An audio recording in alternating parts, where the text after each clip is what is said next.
तो हम लोग चैप्टर डिस्कस कर रहे हैं केमिकल बॉन्डिंग। केमिकल बॉन्डिंग में सबसे पहले पी ब्लॉक का एक नोट्स होना चाहिए सबके पास, क्योंकि ये पूरा चैप्टर पी ब्लॉक पे बेस्ड है। तो पी ब्लॉक का जनरल इलेक्ट्रॉनिक कॉन्फ़िगरेशन क्या होता है भाई?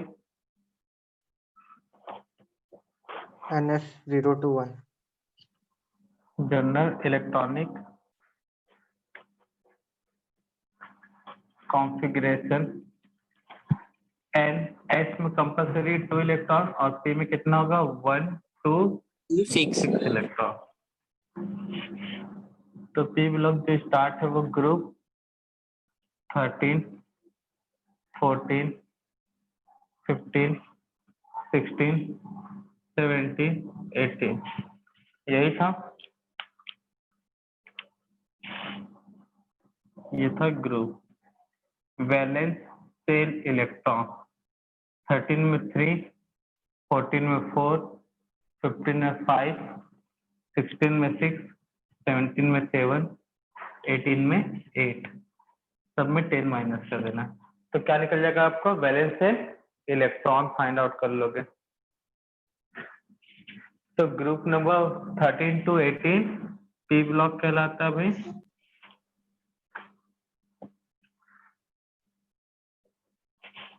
तो वैलेंस इलेक्ट्रॉन 3 4 5 6 7 8 ये होता है अब period n equal to 2 n equal to 3 एक हीलियम है तो उसको भी लेते हैं n equal to 2 n equal to 1 n equal to 3 n equal to 4 n equal to 5 n equal to 6। तो सेकेंड पीरियड में कौन सा एलिमेंट है भाई? Boron, carbon, nitrogen, oxygen, chlorine, neon. तो एक वर्टिकल याद रख लो, सॉरी हॉरिजॉन्टल याद रख लो, बाकी सब वर्टिकली याद रखोगे। बताया था हमने कि किसी का यूज होने वाला है। और इसके ऊपर क्या है? हीलियम।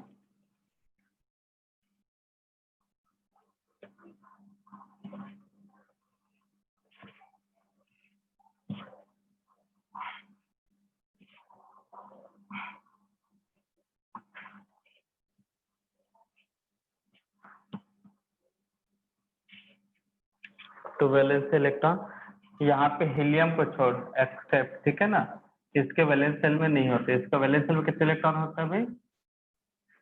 यहाँ 8 इलेक्ट्रॉन किसका? Except helium. हीलियम को काउंट नहीं करोगे, नियॉन ये सबको। तो वैलेंस इलेक्ट्रॉन ग्रुप 1 या फिर इसको यहाँ लिख लो, ऐसे भी लिख सकते हो भाई, कंफ्यूजन ना हो।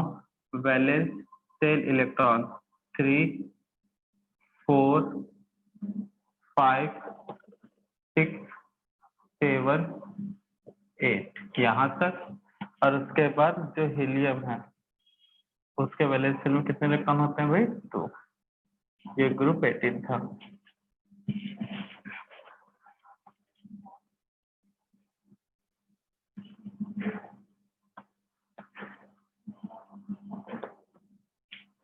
तो 13 14 15 16 17 और उधर 18 ये हुआ। अब बोरान के नीचे क्या था? बैगन, आलू, गाजर, इन थैला।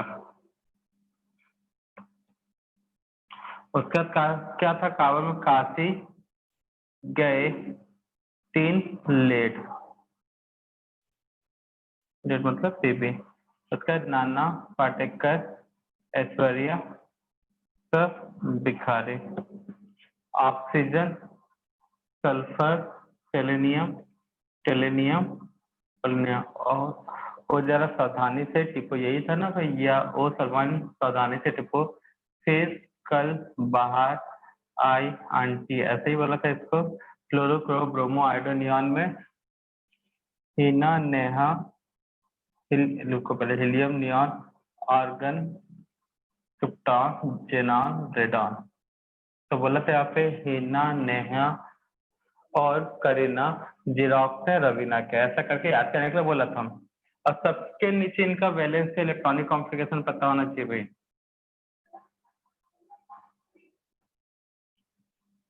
सेकेंड पीरियड के एलिमेंट हैं, कुछ थर्ड पीरियड के एलिमेंट ये हुआ, ये फोर्थ पीरियड के एलिमेंट और ये फिफ्थ पीरियड के एलिमेंट। इनका इलेक्ट्रॉनिक कॉन्फ़िगरेशन, एन का वैल्यू यहाँ पे जनरल इलेक्ट्रॉनिक कॉन्फ़िगरेशन क्या होता है, NS2। तो n मतलब यहाँ पे हो जाएगा 2s2p, 2s2p, सब में 2s2p, 2s2p, 2s2p, 2s2p। यहाँ पे क्या आएगा 3s3p, 3s3p। ऐसे फिल करके सब में इलेक्ट्रॉन फिल करो जल्दी से। ठीक है सर। चलो देखो इधर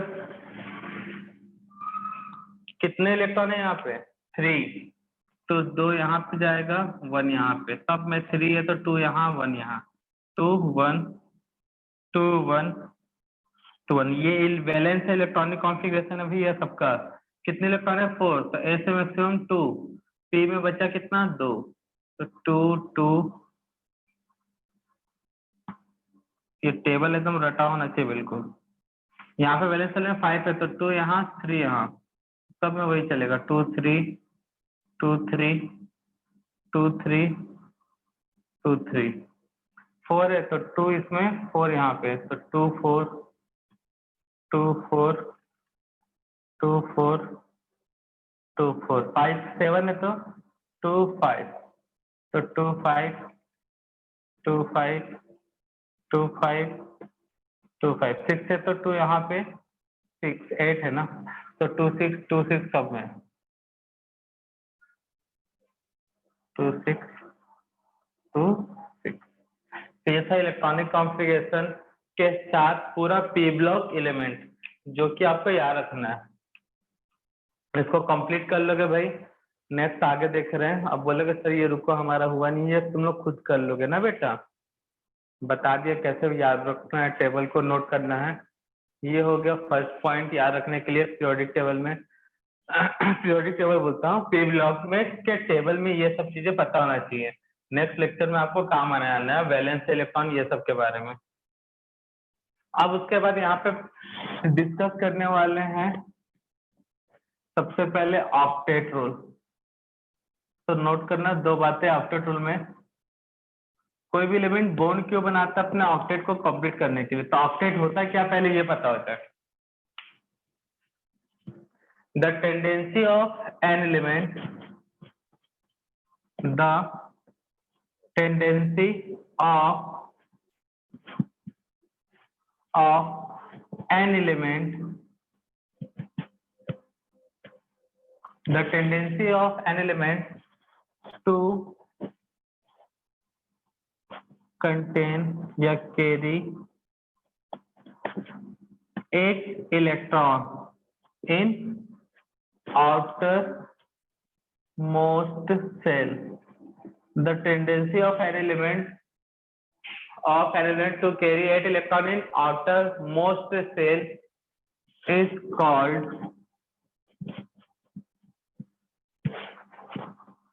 octet rule.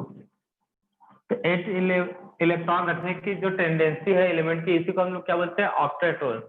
ठीक है, सेकेंड पॉइंट इसमें ऑक्टेट रूल में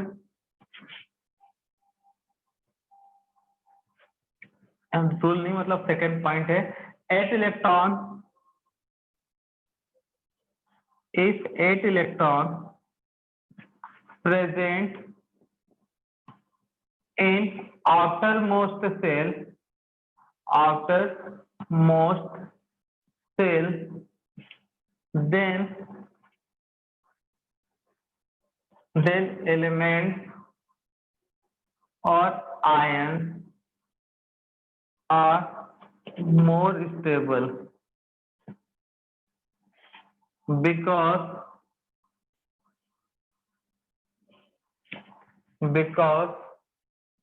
if 8 electrons present in outermost cell, then element or ions are more stable because they so behavior like noble gases element। तो जिनके पास 8 इलेक्ट्रॉन होता है ऑटोमोस्ट में, वो ज्यादा स्टेबल होते हैं, उनके कारण उनका बिहेवियर कैसा होता है, नोबल गैस। और पूरे सबको मालूम है पूरे पीरियोडिक टेबल में सबसे ज्यादा एलिमेंट कौन से ज्यादा स्टेबल होते हैं, नोबल गैस को। तो अगर कभी बोर्ड स्कूल में मतलब बोर्ड एग्जाम मतलब 11th के एग्जाम में अगर आप स्कूल जाते हो, अगर वहां पे एग्जाम देना पड़ रहा है, तो यहाँ पे बस इतनी पॉइंट लिखोगे, ये बस आपको याद रखने वाले हैं। 8 इलेक्ट्रॉन होने के कारण क्या होता है, एलिमेंट अपने आप को या आयंस अपने आप को क्या करता है, समझ लेता है स्टेबल। और कैसे स्टेबल होकर वो कैसा कॉन्फ़िगरेशन प्राप्त कर लेगा भाई, मिल जाएगा उसको नोबल गैस का। तो मतलब नोबल गैस का बिहेवियर शो करता है। तो इसी पूरे को बोला जाता है ऑक्टेट रूल। तो ऑक्टेट कंप्लीट करने के लिए एक एलिमेंट दूसरे एलिमेंट के साथ जुड़ेगा, तो एक एलिमेंट दूसरे एलिमेंट के साथ कुछ ना कुछ ऐसा कुछ करेगा जिससे एक एलिमेंट ए और दूसरा एलिमेंट बी आपस में कनेक्टेड हो जाएंगे, और इसी कनेक्शन को यहाँ पे बोला जाता है बॉन्ड। तो यहाँ पे बात कर रहे हैं नेक्स्ट हेडिंग केमिकल बॉन्ड। तो केमिकल बॉन्ड होता है क्या, वो देख लेते हैं।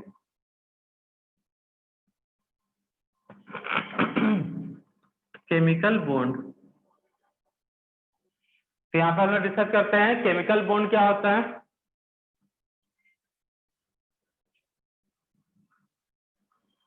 तो दो बातें नोट करो भैया, केमिकल बॉन्ड में क्या करता है, केमिकल बॉन्ड एक एलिमेंट को दूसरे एलिमेंट के साथ कनेक्ट करने का काम करता है। वो दोनों एलिमेंट सेम हो सकते हैं या फिर दोनों एलिमेंट अलग हो सकते हैं। तो ये जोड़ने का एक तरह का अट्रैक्शन फोर्स है दो एलिमेंट के बीच में, तो बोल सकते हो it is defined as a, बेटा किसी का माइक ऑन हो रहा है, attraction force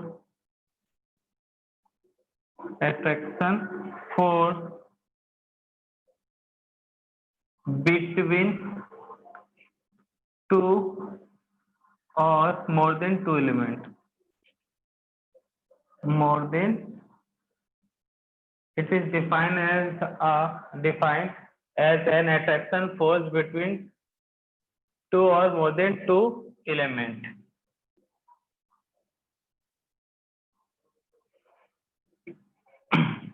and yeah, and this type attraction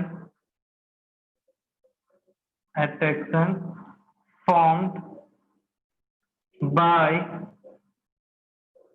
donation of electron को डोनेट करने से, बाय शेयरिंग ऑफ इलेक्ट्रॉन के शेयरिंग करने से, और बाय गेन ऑफ इलेक्ट्रॉन। ठीक है ना। तो ये अट्रैक्शन फोर्स इलेक्ट्रॉन के डोनेट करने से, शेयरिंग करने से या गेन करने से बनेगा। तो इसी के कारण इस पे है टाइप, इसी पे क्या है इसका टाइप। तो फर्स्ट हम लोग डिस्कस कर रहे हैं आयोनिक बॉन्ड। फर्स्ट हम लोग जो डिस्कस करने हैं वो हमारा क्या, आयोनिक बॉन्ड। तो दो बातें नोट करना आयोनिक बॉन्ड के बारे में।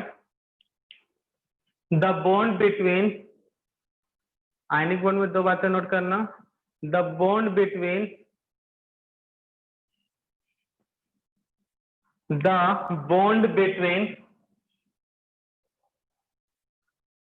metallic element, sorry, metal and non-metallic element, the bond between metallic and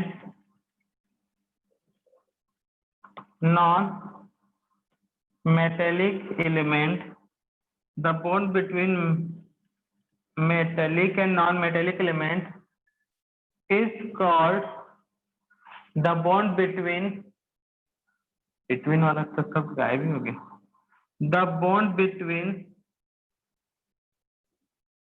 metallic and non-metallic element is called ionic bond, is called ionic bond। So the bond between metal and non-metallic element is called ionic bond. और करके दूसरा definition note कर लो, और करके second definition note कर लो.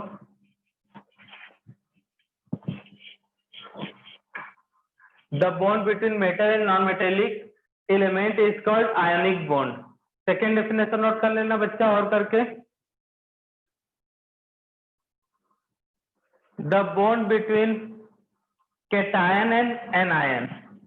और करके second definition. The bond between cation and anion is called, the bond between cation and anion is called ionic bond. Ionic bond. Example, NaCl. इनके बीच जो बॉन्ड है वो आयनिक है. क्यों? क्योंकि सोडियम भी प्रेजेंट है इसमें और Cl. सोडियम का एटॉमिक नंबर 11, तो 2 कितना होगा भाई यहाँ पे 281, और क्लोरीन का कितना है 17, 287. तो दोनों का ऑक्टेट नहीं है कंप्लीट. सोडियम का ऑक्टेट कंप्लीट करने के लिए कितना इलेक्ट्रॉन रिमूव करना पड़ेगा? मेटल है तो इलेक्ट्रॉन रिमूव करेगा. तो सोडियम जैसे ही एक इलेक्ट्रॉन को रिमूव करता है तो बन जाएगा Na+. तो उस समय 28 ऑक्टेट कंप्लीट. वैसे ही क्लोरीन अपने जो एक इलेक्ट्रॉन है कहीं से मिल जाए, एक इलेक्ट्रॉन ये रिमूव किया इसलिए माइनस, क्लोरीन में एक इलेक्ट्रॉन अगर ऐड कर दो इसलिए प्लस, ये Cl माइनस, तो 28 और ये भी 8. पहले 1 इलेक्ट्रॉन था बाहर निकल गया इसलिए प्लस, इसमें एक इलेक्ट्रॉन ऐड हो गया तो 7 से क्या हो गया 8, इसलिए माइनस. तो सोडियम यहाँ पे इलेक्ट्रॉन दे रहा है,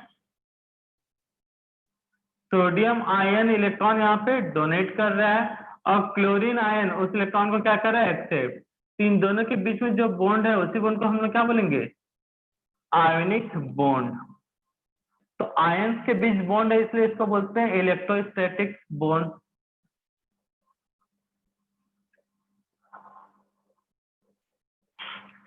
तो आयंस के बीच बॉन्ड है तो वो क्या कहलाएगा? Ionic bond. तो आयनिक बॉन्ड कब बनेगा? एक मेटल जो इलेक्ट्रॉन डोनेट करना चाहेगा और एक नॉन मेटल जो इलेक्ट्रॉन एक्सेप्ट करना चाहेगा. तो मेटल इलेक्ट्रॉन डोनेट करेगा, नॉन मेटल इलेक्ट्रॉन लेगा, दोनों के बीच अट्रैक्शन बन जाएगा. और उस अट्रैक्शन फोर्स की हम लोग यहाँ पे क्या टर्म देंगे? नेम देंगे आयोनिक बॉन्ड. जल्दी से नोट डाउन करो इतना. सेकेंड एग्जाम्पल में कैल्शियम. कैल्शियम 2 इलेक्ट्रॉन निकालेगा तो कैल्शियम पे कितना चलेगा? +2, तो उसका ऑक्टेट हो जाएगा कंप्लीट. वैसे क्लोरीन एक इलेक्ट्रॉन लेगा तो क्या आ जाएगा? Cl minus 28. अगर 2 क्लोरीन है तो कितने इलेक्ट्रॉन लेगा? 2 इलेक्ट्रॉन, और ऑक्टेट क्या आ जाएगा इसका भी? कंप्लीट. तो यहाँ पे कैल्शियम पे 2 पॉजिटिव है, क्लोरीन के ऊपर 2 नेगेटिव चार्ज है. मतलब क्या होगा बच्चा? Cl माइनस, Ca+, 2+, और Cl माइनस, ये आपस में क्या होंगे? कनेक्टेड. तो यही जो कनेक्शन है जिससे कनेक्टेड, इसे हम क्या बोलेंगे? Ionic bond. ठीक है ना? तो कैटायन और एनायन के बीच के बॉन्ड को भी क्या बोलते हैं? Ionic bond. नोट कर लो जल्दी से.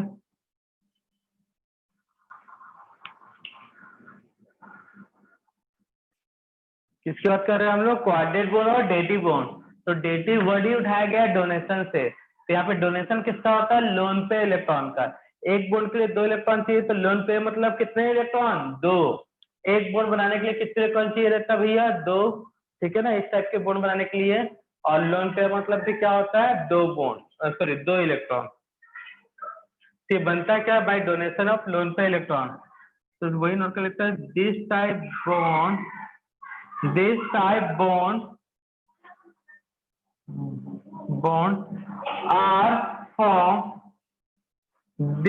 bonds are formed by donation of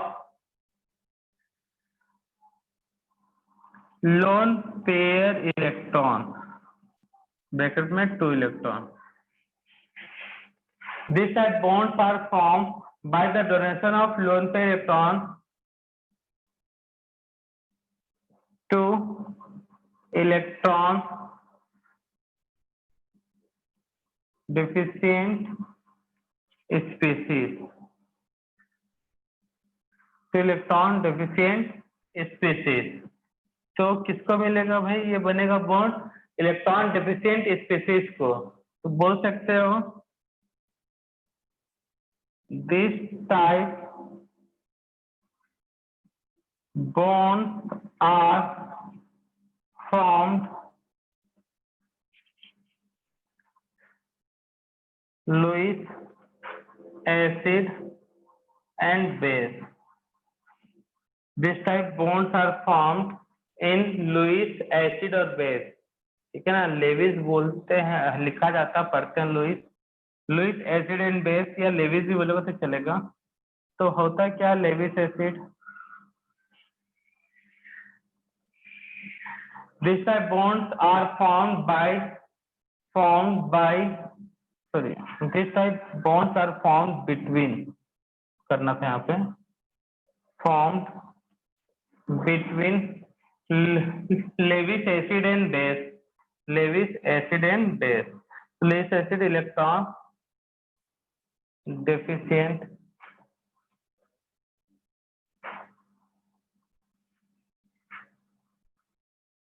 Lewis base electron rich. Lewis base होता है इलेक्ट्रॉन रिच, लेविस एसिड होता है इलेक्ट्रॉन डेफिशिएंट। नोट डाउन करो जल्दी से इसको। बेटा नेक्स्ट पेज की ओर चलो, वहां पे कोवेलेंट बॉन्ड, दो बातें नोट करो। तो मेटल और नॉन मेटल के बीच मेटेलिक, तो कोवेलेंट बॉन्ड किसके बीच होता है? मेटल मेटल में मेटेलिक, मेटल, रुको गलत बोल देता कुछ पहले, metal metal metallic, metal non metal non metallic, sorry, metal and non metal equal to ionic bond, और नॉन मेटल इक्वल टू कौन सा बॉन्ड भाई? कोवेलेंट। कोवेलेंट, ठीक है ना। तो metal metal metallic, non metal covalent, और क्रॉस करवा दोगे तो मेटल के साथ नॉन मेटल या नॉन मेटल के साथ मेटल, तो आयोनिक। तो कोवेलेंट बॉन्ड, तो first definition, the bond between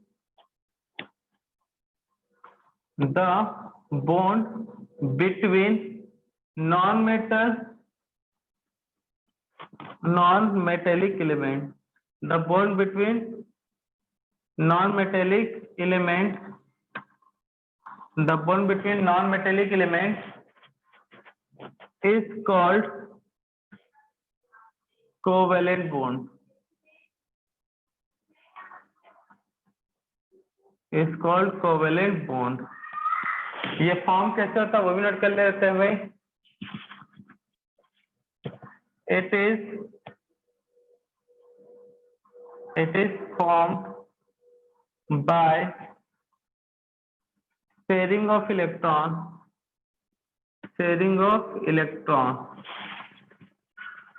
because sharing of outermost cell electron, outermost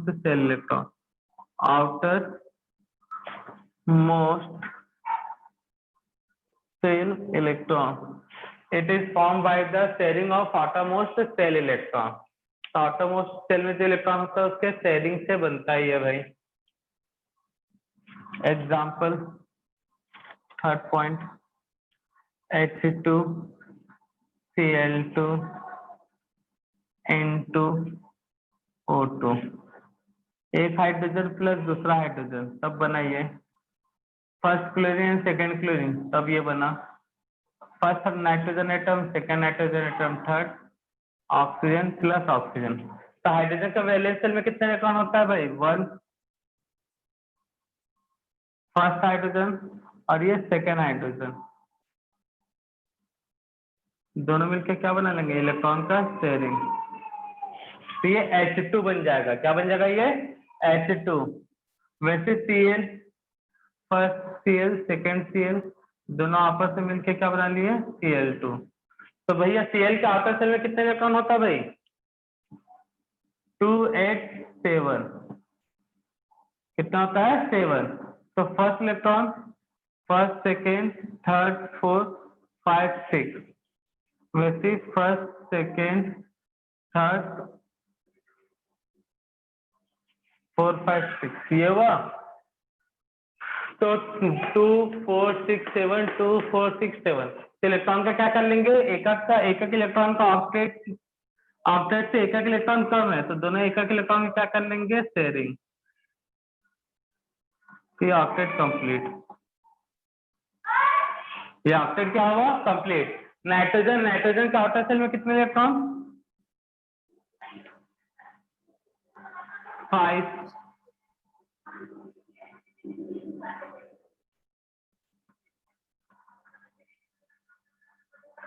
तो यहाँ पे जब नाइट्रोजन मॉलिक्यूल बनेगा तो फर्स्ट, सेकेंड, थर्ड, 4, 5 और एक नाइट्रोजन के पास 2, 2 इलेक्ट्रॉन किस में आ गए, 3 इलेक्ट्रॉन, एक नाइट्रोजन का 3, दूसरे नाइट्रोजन का 3, तीनों मिलकर 3 बॉन्ड बना लेंगे।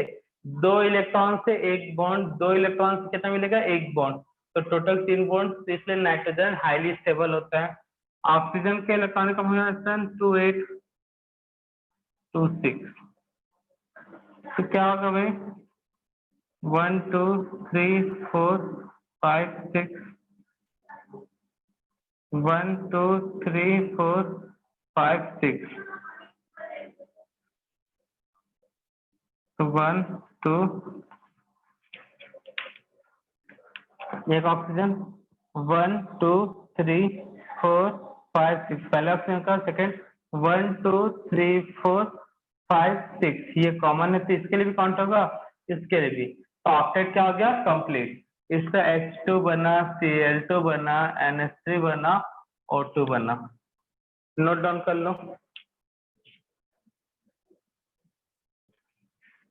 तो कोवेलेंट बॉन्ड कैसा है, मेटल मेटल में तो मेटेलिक, नॉन मेटल में बना तो नॉन मेटेलिक, मतलब जिसको बोला जाता है covalent bond.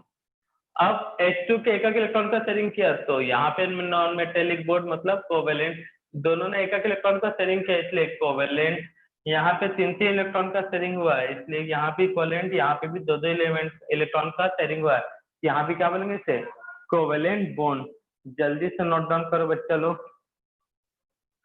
Example of coordinate bond, तो O3, तो ऑक्सीजन के आउटर मोस्ट सेल में कितने इलेक्ट्रॉन है भैया, 6। सभी ऑक्सीजन तो सभी के आउटर मोस्ट सेल में इलेक्ट्रॉन 6। तो भैया ऑक्सीजन को ऑक्टेट कंप्लीट करने के लिए कितने इलेक्ट्रॉन चाहिए, 2, इसको भी 2, तो दोनों एक इलेक्ट्रॉन का शेयरिंग करा लेंगे, तो 1 इलेक्ट्रॉन का शेयरिंग तो 1 बॉन्ड, 2 इलेक्ट्रॉन का शेयरिंग तो 2 बॉन्ड, एक इलेक्ट्रॉन का शेयरिंग किए तो 1 बॉन्ड, मतलब हो गया भैया 1, 2 1 बॉन्ड, फिर दूसरे इलेक्ट्रॉन का शेयरिंग किया दोनों ने अपने अपने, तो 4 इलेक्ट्रॉन तो 2 बॉन्ड।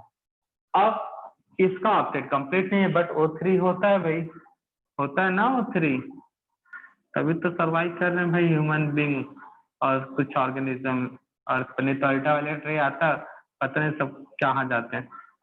तो ये क्या करता है, जो लोन पेयर है वो इस ऑक्सीजन को दे देगा, मतलब दोनों के लिए काउंट होगा। कोऑर्डिनेट बॉन्ड मतलब कर्जा वाला बॉन्ड, याद होगा कभी बदले होंगे तो। कोऑर्डिनेट बॉन्ड मतलब होता है कर्जा, जैसे मैंने किसी को रुपया उधार में दिया तो वो मेरे लिए भी काउंट होगा कि मेरा ही रुपया है, और जिसके पास गया उसके लिए भी काउंट होगा, वैसे ही। तो कोऑर्डिनेट बॉन्ड किसके कारण बनता है, डोनेशन ऑफ लोन पेयर, इसलिए इसको डेटिव बॉन्ड भी बोलते हैं। तो इसका ऑक्टेट कंप्लीट हो गया था, इसका इनकम्प्लीट था, तो इसने क्या किया, अपने लोन पेयर को इस ऑक्सीजन को दे दिया, तो इस ऑक्सीजन पे लोन पेयर आया इसलिए इसके ऊपर माइनस चार्ज, इससे दूर गया तो इससे क्या होता है, पास है प्लस, ऐसा साइन डिनोट करते हैं। अब यहाँ पे नाइट्रोजन का आउटर मोस्ट सेल में कितने इलेक्ट्रॉन होते हैं भाई, 4 और एक 5, कितना हो गया 5। ऑक्सीजन के आउटर मोस्ट सेल में कितने इलेक्ट्रॉन, 6। अब यहाँ पे ऑक्सीजन, अब पॉजिटिव चार्ज है भाई, क्या चार्ज है, पॉजिटिव चार्ज, यहाँ पे कौन सा चार्ज है, पॉजिटिव चार्ज। 1 मिनट, ये तो होगा नहीं, यहाँ पे एग्जांपल में NH4 प्लस होगा, नाइट्रोजन, नाइट्रोजन के आउटर शेल में कितने इलेक्ट्रॉन? 5। और हाइड्रोजन के आउटर शेल में 1। तो एकक बॉन्ड का इलेक्ट्रॉन का शेयरिंग से एकक इलेक्ट्रॉन से बॉन्ड बना। एक हाइड्रोजन के ऊपर 4 हाइड्रोजन है, एक नाइट्रोजन, प्लस चार्ज है, तो प्लस चार्ज कौन रखेगा? जो कम इलेक्ट्रोनेगेटिव होगा। प्लस चार्ज कौन रखेगा? जो कम इलेक्ट्रोनेगेटिव होगा। कम इलेक्ट्रोनेगेटिव यहाँ पे कौन है? हाइड्रोजन। तो किसी एक हाइड्रोजन के पास पॉजिटिव चार्ज, तो इसके पास इलेक्ट्रॉन कम है, तो ये कमी को पूरा कम करेगा ये नाइट्रोजन। तो नाइट्रोजन अपने 2 इलेक्ट्रॉन इसको दिए, तो हुआ ये नाइट्रोजन के लिए भी तो काउंट होगा ही। 1 2 3 4 5 6 7 8। तो नाइट्रोजन का भी ऑक्टेट कंप्लीट। हाइड्रोजन के पास छोटा एलिमेंट है तो 2 इलेक्ट्रॉन से भी ऑक्टेट कंप्लीट होता है। तो नाइट्रो अमोनियम 4 कॉम्प्लेक्स में कोऑर्डिनेट बॉन्ड है, एरो से रिप्रेजेंट करते हैं भाई इसे, कोऑर्डिनेट बॉन्ड। ये कोऑर्डिनेट बॉन्ड है, ये भी क्या है? Coordinate bond. तो जो लोग भैया मतलब कौन सा बेस बोल सकते हैं, थर्ड बेस वाले स्टूडेंट को थोड़ा तकलीफ हो सकता है भाई, क्योंकि ये पहली बार पढ़ रहे हैं। और तकलीफ वाली बात नहीं है, ध्यान देंगे तभी हो पाएगा, नहीं तो फिर तो भैया जय सिया राम। कार्बन के आउटर शेल में 4 इलेक्ट्रॉन है। ऑक्सीजन ग्रुप 16 का फैमिली है, तो कितने इलेक्ट्रॉन है? 6। तो यहाँ पर एक कार्बन एक ऑक्सीजन के इलेक्ट्रॉन से शेयरिंग किया और ये शेयरिंग किया, तो ये दोनों कोवेलेंट बॉन्ड है शेयरिंग किए। तो अब ऑक्सीजन का ऑक्टेट हो गया कंप्लीट। कैसे? 1 2 3 4 5 6 और ये 7 8। भाई स्टेप बाय स्टेप बता रहा है, एकदम अचानक से नहीं बता दे रहा, तो ध्यान दोगे तो सब समझ में आ जाएगा। कार्बन का आउटर शेल में 4 इलेक्ट्रॉन, ऑक्सीजन का आउटर शेल में 6 इलेक्ट्रॉन। ऑक्सीजन का ऑक्टेट हो चुका है कंप्लीट, क्योंकि 8 इलेक्ट्रॉन हो गए। 1 2 3 4 5 6 7 8। लेकिन कार्बन का तो ऑक्टेट कंप्लीट नहीं है। 1 2 3 4 5 6।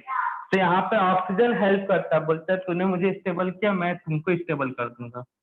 तो ऑक्सीजन ने अपने लोन पेयर को किसको दे दिया? कार्बन को। तो अब क्या होगा भाई? 1 2 3 4 5 6 7 8। Oxygen stable. कार्बन की बात करें तो 1 2 3 4 5 6 7 8।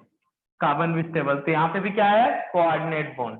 तो जो भी एरो वाला है वो कोऑर्डिनेट बॉन्ड, और जो लाइन वाला है ऐसे वो कोवेलेंट बॉन्ड। यहाँ पे देखो, आपसे सल्फर, सल्फर के आउटर शेल में कितने इलेक्ट्रॉन बच्चा? 6।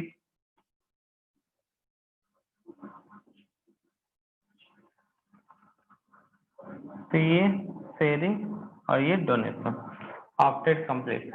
POCl5 में ऑक्सीजन के आउटर शेल में 6 इलेक्ट्रॉन, फास्फोरस का आउटर शेल में 5 इलेक्ट्रॉन, क्लोरीन के आउटर शेल में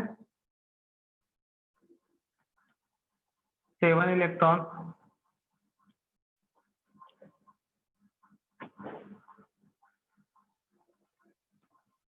ये ऑक्टेट एक इलेक्ट्रॉन का शेयरिंग करके ऑक्टेट कर लिया कंप्लीट। और यहाँ पे फास्फोरस ने इसको इलेक्ट्रॉन डोनेट कर दिया, इसका भी ऑक्टेट क्या हो गया? कंप्लीट। तो यहाँ पे ऑक्सीजन का भी ऑक्टेट कंप्लीट, सबका ऑक्टेट क्या हो गया भैया? कंप्लीट। ठीक है ना? 1 2 3 4 5 6 7 8। इधर 1 2 3 4 5 6 7 8। एक इलेक्ट्रॉन शेयरिंग किया क्लोरीन से, इसका भी ऑक्टेट हो गया कंप्लीट। तो पता होना चाहिए किसका आउटर शेल में कितने इलेक्ट्रॉन है। नाइट्रोजन 15 का है, तो आउटर शेल में कितने इलेक्ट्रॉन होंगे बच्चा? 5।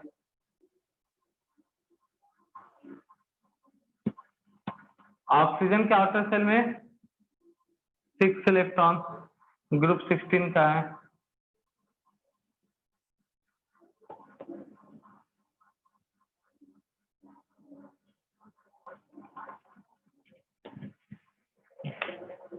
तो नाइट्रोजन एक इलेक्ट्रॉन का शेयरिंग करेगा, इसका ऑक्टेट कंप्लीट। अब यहाँ पे इस ऑक्सीजन को कोऑर्डिनेट बॉन्ड बनाएगा, इसका भी ऑक्टेट कंप्लीट, नाइट्रोजन का भी ऑक्टेट कंप्लीट। यहाँ पे भी सेम ऐसे ही भाई, एक इलेक्ट्रॉन का शेयरिंग किया, इसका ऑक्टेट कंप्लीट, कोऑर्डिनेट बॉन्ड बना लिया, तो इसका भी ऑक्टेट हो गया कंप्लीट। और ये नाइट्रोजन, नाइट्रोजन इस तरह से तो देख लो सबका ऑक्टेट कंप्लीट। तो याद रखना ये सबको, ठीक है ना? कई लोग बोले सर समझ ही नहीं आ रहा था बच्चा, ये सब याद रखना है। और ये सर ये आप कैसे कैसे इलेक्ट्रॉन इधर उधर लगा रहे हो, तो मुझे याद हो चुका है भाई कि यहाँ पे इलेक्ट्रॉन रखूंगा तो बॉन्ड बनाते हुए अच्छा दिखेगा। तो वैसे तुमको भी याद रखना है। तो 1 2 3 4 5 6 7 8, 1 2 3 4 5 6 7 8, सभी का काउंट कर लेना। सभी का ऑक्टेट क्या है यहाँ पे कंप्लीट। इसमें भी कोऑर्डिनेट बॉन्ड है। ये आपका 12th में है पूरे स्ट्रक्चर बनाने के लिए नाइट्रोजन के ऑक्साइड का। तो नोट कर लो भाई, इस तरह से और भी हो सकते हैं। हाँ बच्चा पूछ लो, क्या पूछना है। सर POCl3 तो कोवेलेंट बॉन्ड भी बनाएगा ना? बेटा लेकिन कोवेलेंट बॉन्ड बनाओगे तो यहाँ पे बनता है कोवेलेंट बॉन्ड, लेकिन ये ज्यादा स्ट्रक्चर करेक्ट होना चाहिए, क्योंकि यहाँ पे जो है क्या है भाई, कोऑर्डिनेट बॉन्ड है, उसके कारण इसका ऑक्टेट कंप्लीट, इसका इसका इसका इसका सभी का ऑक्टेट क्या है कंप्लीट। ठीक है ना, ये ज्यादा अच्छा करेक्ट होना चाहिए। sp3 हाइब्रिडाइज भी हो जाता ना? हाँ sp3 हाइब्रिडाइज, कहाँ से इस पे sp3 हाइब्रिडाइजेशन होगा, sp3 हाइब्रिडेशन होगा अब वही sp3 बोला सर। हाँ तो sp3 हो तो अभी भी टेट्राहाइड्रल है, पहले भी टेट्राहाइड्रल आएगा, बट अभी हाइब्रिडेशन थोड़ी चेंज हो रहा है। ये कोऑर्डिनेट है, वो क्या कोवेलेंट बच्चा? वो कोवेलेंट अब होगा। बेटा कोवेलेंट बॉन्ड होगा, बिल्कुल सही है, लेकिन ये स्ट्रक्चर ज्यादा अच्छा होगा क्योंकि सबका ऑक्टेट कंप्लीट है। ठीक है ना, ऑक्सीजन और फास्फोरस में तुम बोल रहे हो डबल बॉन्ड होगा सर, एक सिग्मा होगा एक पाई होगा, तो बिल्कुल आप भी सही बोल रहे हो। लेकिन अगर बात किया जाए अगर मोस्ट सुटेबल स्ट्रक्चर की, तो यहाँ पे सबका ऑक्टेट कंप्लीट करवाते हुए दिखाओगे। ठीक है ना, हाँ ठीक है सर। नोट कर लो। वो भी स्ट्रक्चर सही है, ये भी स्ट्रक्चर सही है। POCl3 में कोऑर्डिनेट बॉन्ड होता है, तो आपको ये स्ट्रक्चर दिखाना है। POCl3 में पाई बॉन्ड होता है, तब वहां पे डबल बॉन्ड दिखाना।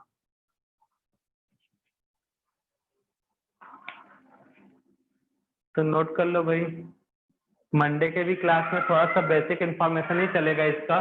अब एग्जांपल हम लोग देखेंगे जहां पे कोवेलेंट भी होगा, कोवेलेंट के साथ कोऑर्डिनेट भी होगा और आयनिक भी होगा। ठीक है ना, लेकिन आज के लिए बस इतना ही, बाकी सब नेक्स्ट लेक्चर में। बाय सभी।